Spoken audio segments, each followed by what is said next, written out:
Dans cette petite vidéo, nous allons voir comment assembler deux objets, un par rapport à l'autre, mais une liaison mobile, c'est-à-dire que ces deux objets vont pouvoir se déplacer l'un par rapport à l'autre. On verra aussi comment mettre des obstacles et pour voir que les mouvements, la simulation de mouvement tient compte des obstacles. Donc première chose, on va créer un objet.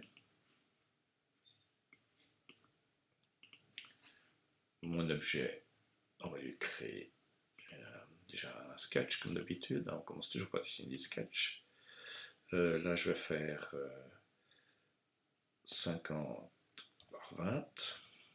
Je sors de mon sketch, je vais lui donner une épaisseur, je n'ai pas cliqué sur le bon bouton, je vais lui donner une épaisseur 5 mm.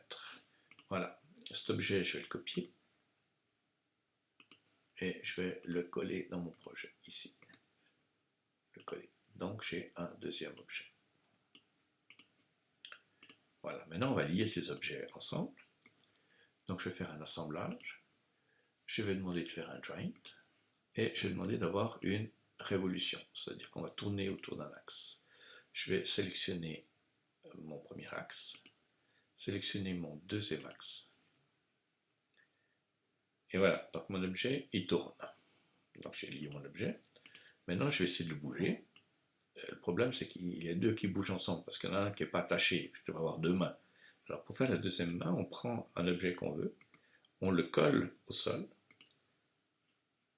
Et au moment où on l'a collé, eh ben, ça veut dire que maintenant, je dois pouvoir bouger mon objet. Simplement comme ça.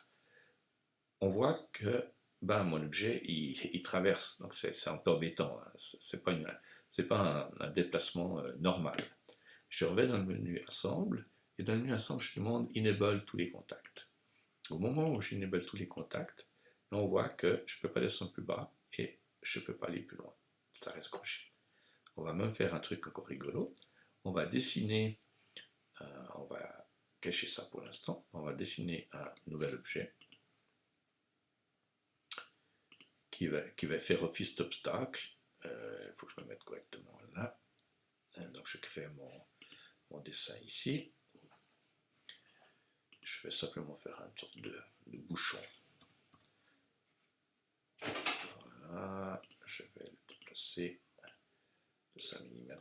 Voilà, je raffiche mes objets. Je vais me mettre au niveau frontal et je vais regarder mon truc, je vais le mettre là. Voilà. Donc normalement, je me mets à ce niveau-là parce que je vais déplacer mon objet. Maintenant, si je prends ça, je devrais s'arrêter sur l'objet. Mais comme l'objet n'a pas été attaché, il était déplacé. Donc je reviens en arrière, je me remets, je vais simplement sur cet objet-là et je vais l'attacher aussi. Voilà. Maintenant, je vais me mettre en frontal, regarder ce qui se passe et on voit bien que, oui, je ne peux plus dans ce sens-là, ni dans ce sens-là. Donc j'ai mis un obstacle. Si je déplace mon objet, il est croché, je ne peux pas le déplacer. Il faut que je le ungrande. Je le déplace ici, par exemple. Ah non, ça je ne peux pas, je vais le déplacer. Hop, là, il faut faire gaffe. Là. Voilà, je le déplace ici. Je le regrande. Voilà, maintenant, je vois que mon objet, là, je peux le déplacer comme ça.